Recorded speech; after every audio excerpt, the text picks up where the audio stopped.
Known as Canada's most haunted object, the antique doll that follows the museum's visitors with her glass eyes and cries in the night. The haunted doll, known as Mandy, was donated to the Quesnel and District Museum in British Columbia, Canada in 1991 by a woman called Lisa Sorensen. The doll was from her grandmother that she found when cleaning out the house. She had just had a baby of her own, but didn't want her daughter near the doll as she had noticed strange things about it. She told the museum when she donated the doll that it kept her up during the nights. In the night, she would wake up to the sound of a crying baby in the basement. But when she checked, there was nothing there. The doll started to scare the owner and she decided to give it away. After she had given away Mandy to the museum, she no longer heard the cries of a baby.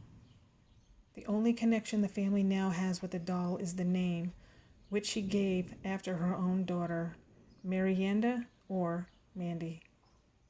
Now Mandy the doll sits in a locked cabinet, her eyes reportedly following the visitors with her cracked porcelain face, as well as the staff at the museum. The staff remembers well when Mandy first came to them. They left her in the lab overnight when taking her pictures to add to the collection. When they came into work the next morning, they found the lab was trashed, almost like a temper tantrum to a child. And since then, strange occurrences have only kept on happening. Small stuff would start vanishing without a trace, and even the staff's lunches would start disappearing from the fridge and appear in random drawers. Electronic devices are said to malfunction in the doll's presence, especially when trying to get her picture. Your camera light would go on and off. The museum gave Mandy a stuffed lamb to keep her company, but would the next day find the lamb tossed outside of Mandy's locked cabinet. Although many of the practical people would dismiss these happenings as purely coincidental with a perfectly logical explanation, the legend of the haunted doll kept growing. The doll is supposedly around a century old and even got to meet up with a medium to examine her past on a show. That medium was Sylvia Brown, and she meant that the doll had once belonged to twins that died of polio, and the energy that the doll gave off was that of the mother to the twins, and her sorrow she somehow implanted the doll. This porcelain doll named Ruby will give the people playing with her an instant sorrow and sense of sickness just by holding her. Family legend has it that the doll is haunted by a little girl that died with Ruby in her arms. Ruby the doll had a special talent when she was living with her family. That talent was moving from room to room, all on her own. No wonder her owners didn't want to play with her, as she was so cursed that she made the people holding her feel sick, sad, and sometimes even nauseous. Even with the cutesy blue eyes and golden locks, she is definitely not the scariest looking doll that is out there, but there is still something about the way she watches you with her porcelain eyes. The family that originally owned her certainly seemed to think so, and then kept her hidden away. Instead, the doll was passed down from generation to generation and put away in attics and basements, but they would constantly find her in other rooms that they put her in. She is a porcelain doll from the early 1900s from southern Ontario, Canada, and belonged to a young girl of the same family that always had her in their possession, who passed away while she was holding Ruby in her arms allegedly. The family even contacted a psychic medium once to get rid of the spirit that seemed to have attached itself to the doll, but it seemed to have failed as the strange occurrences around the doll kept happening. Since then, she's been creeping out every generation that inherited her, not only by disappearing and appearing in different rooms, but also because of the strange sounds that seem to be coming from the doll. She is currently traveling with the Traveling Museum of the Paranormal and Occult that collects strange, occult, and haunted objects, just like Ruby. Together they travel to places curious about the rarities of the occult. Thank goodness Ruby seems to always have enjoyed traveling. She was given to the museum from a friend whose family had Ruby hidden away in a cardboard box. And according to the owners, Greg Newkirk and Dana Matthew, visitors often get a feeling of sorrow from the doll, but also a sense of maternity and an urge to rock the little doll back and forth for comfort. Described as the doll from hell, Letta the doll in Australia is the cause of strange things. But although a scary one, the owner will never part with the possessed doll. The owner of the doll, Kerry Walton, claims he found the doll under the floor of the porch in an abandoned house in Wagga Wagga in New South Wales, Australia. He was going there for his grandmother's funeral and decided to go exploring the neighboring house that always had haunted him. The doll is of wood and is child-sized with a peculiar face, dressed in green with a long braid. When Walton first saw the doll, he was as terrified as we are when seeing the doll. That was back in 1972, and Letta the doll came back to live with Walton and his family in Brisbane. When he put the doll in the trunk of his car to drive home, he heard movement and a scream. "Let me out!" he heard from the back of his trunk where only the doll was. And ever since then, the doll was called Letta. And since then, the doll has apparently been the cause of many strange things happening in the home in Queensland. Together, they have appeared on numerous television shows where he claims there is something paranormal over the doll. He says more than one person has seen the doll move right in front of them. There are also signs of the doll moving on its own as it's left visible marks around the house as well as under the shoes of the doll. The children living with the doll were also understandably terrified of the strange new addition to the household and said they could hear the doll move around. You can get the opportunity to meet with the doll.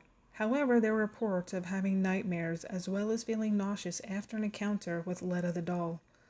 The owner of the doll is traveling around with it when not in their home in Warwick and charges money to get a picture taken. The doll is so famous now it even has its own Facebook account. Walton himself has vowed to never get rid of the doll, although he has tried. Once, to get his family out of a financial situation, he tried to sell the doll for $400. But when it got to him taking the doll out of the car, he physically could not do it, as if a force of some sort was stopping him. Another claim that Walton has is the origin of the doll. He apparently had the doll examined and found the doll itself was around 200 years old, and the hair of the doll was made with real human hair, specifically from Eastern European gypsies. At further exam, in some way or another, he found that the doll was haunted by a restless spirit of a drowned boy. The doll is supposedly possessed with the spirit of this boy, and in some variation of the origin of the doll, it was the gypsies that placed the soul of the boy inside the doll. And according to Walton, he thinks the drowning is the reason why it always rains when they go traveling. Sitting on the porch outside the historic John Lawson house, 3 mannequins sat on the porch for over a decade. No one really knew who lived there or why the mannequins were there, and no one really saw when or if someone came and moved the mannequins' positions, clothes, and wigs. The old house is found in Wappingers Falls in New York and has probably seen its fair share since it was first built. It is a really old house built in 1845 by a man named John Lawson that is not known much about. What is known of this man is that he is descended from one of the first European families that took over the area. The John Lawson house itself, therefore, has an old story, and the house would, by its historic architecture and age, be a breeding ground for haunting house rumors and paranormal ghost stories. But it was in recent times that the house really started to be known as the creepiest house in America. In a span of a decade in the early 2000s, the house on 9A Main Street was known for housing a group of life-size mannequins that sat on the porch of the house. In each of their rocking chairs, the 3 mannequins sat in their vintage dresses, looking out on those passing the house. The mannequins were of the kind you would find in clothing stores. What is weirder is that someone would change their clothes and their wigs occasionally. In pictures, they wore everything from vintage dresses to normal mainstream fashion, often according to the seasons as well. They would also get different props to hold in their hands, like standard props, like books opened for the mannequins to look like they just relaxed on their porch reading. There were, however, also occasions where the mannequins held onto things that made the weird sight even weirder, like when they held onto stuff like an empty birdcage or toolboxes. When there was bad weather in New Hamburg, they would disappear from sitting on the porch so they would not get caught in the rain, but come back when the weather cleared up. What was this supposed to be? At the time, no one really knew who lived in the house, and no one really saw who changed the props or clothes of the mannequins. This, of course, led to people thinking the house was really haunted, and people started to look to the old history of the house for an explanation. There are mainly two tragedies from the past the locals use to explain the reason behind the supposed hauntings of the John Lawson house. Back in 1871, a freight train derailed close by the house on February 6th. It ended up colliding with the passenger train that was unable to stop, and all ended in a big tragedy. The train was carrying oil, which caught fire and ended in an explosion only 200 feet from the John Lawson house. That night, 22 people were killed, and this is one of the events that are said to haunt the house. Another thing that is attributed to the haunting is the second fire that broke out in the neighborhood. In 1877, on May 3rd, 7 buildings burned to the ground, and the John Lawson house was one of the few houses that survived the fire. There were at the time theories that the fire was arson. If there were any casualties in the fire is unknown. If there was any local legends surrounding the house before the mannequin showed up on the porch is unknown. Or if these two tragedies had been told as a ghost story before is also unknown. Most likely the stories have been used to create the legend of a haunted house, not just the house of an eccentric. According to the legends told, the mannequins were haunted by the spirits of those that died in those two accidents. But as the article has already stated, what came first, the hauntings or the mannequins, is a bit unclear. There are also those that connect the dots that some of the mannequins are facing the site of the train derailing, and others are facing the other historic house that survived the second fire. The strange house has made many theories about what really went down in the house. The most likely scenario is, of course, the house was owned by some really committed pranksters or just someone with a strange hobby. And although one can very easily find out who lived in the house or occasionally comes to rearrange 3 real-life dolls outside on the main street, everyone loves a good mystery without an unsatisfying truth behind. The strange house with its strange inhabitants started to become more than just a local legend of the quaint town of New Hamburg, and the story of the weird mannequins started to draw tourists wanting to have a look around the John Lawson house and see for themselves what the thing was all about. But if you are curious about the house and the mannequins, you are now in bad luck. Today, there are no more mannequins sitting on the front porch of the house. One day in the summer of 2016, the locals found that the porch was empty and the mannequins had simply vanished. No one really knows where they have gone or why they were there in the first place. Although, rumor has it they were found at a house near Route 9W, ready to create another urban legend. When a maid brought Robert the doll to Robert Eugene Otto as a gift in Key West, Florida in 1905, he seemed harmless enough. When Gene acquired the life-size doll, he was just 4 years old. Gene loved the doll so much that he gave it its name and created a special home for it in the tower of his house. Gene made certain that his doll had everything it required, including toys, furnishings, and a teddy bear of its own. They were definitely the best of friends, and Gene took Robert everywhere. Gene apparently blamed Robert for every strange occurrence at the Otto family home, but over time, the adults in Gene's life and visitors to the house started to notice that something wasn't quite right with the doll. The doll was allegedly seen moving from one side of a window to the other by people crossing the street in front of the family's Eaton Street house. The doll supposedly moved independently throughout the house. Although Anne, Gene's wife, reportedly detested the doll, Gene kept it in his painting studio upstairs in their house, and Robert continued to be a part of his life even after they were married. Robert was forced to live in a sealed trunk when Gene passed away. After Anne and Gene passed away, Myrtle Reuter eventually bought the Otto residence and took on the role of the scary doll's keeper. While Reuter had the doll, house guests frequently reported hearing footsteps and laughter.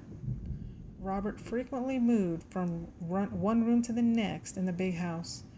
Reuter eventually gave the doll away after becoming worn out.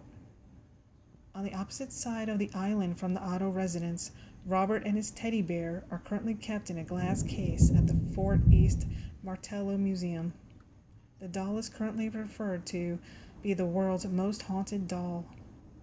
Numerous people parade by Robert every day. The museum's ghost hunters claim they have observed Robert's chest rising and falling as if he were breathing. Visitors frequently experience something touching their knees while in the room where Robert is kept, and cameras frequently capture orbs flying around the space. Some visitors claim that Robert's nefarious presence followed them from the museum and proceeded to wreak havoc on their lives, and that they were unable to forget their encounter with him. Robert the doll has been implicated in at least one death. Several guests have written Robert a letter asking him to forgive them and leave them alone because of the impact of spending time with him. So what is Robert so upset about? Many people think that Robert's evil came from the person who handed him to Jean Otto in the first place, the servant who worked for Jean's parents. This woman is said to have been mistreated by her superiors, and as retaliation, it is thought that she used black magic and voodoo to curse the doll. This might explain the numerous strange and spooky encounters people have had with Robert the doll. But if that were the case, wouldn't the haunting end after the owners passed away? Nobody really knows.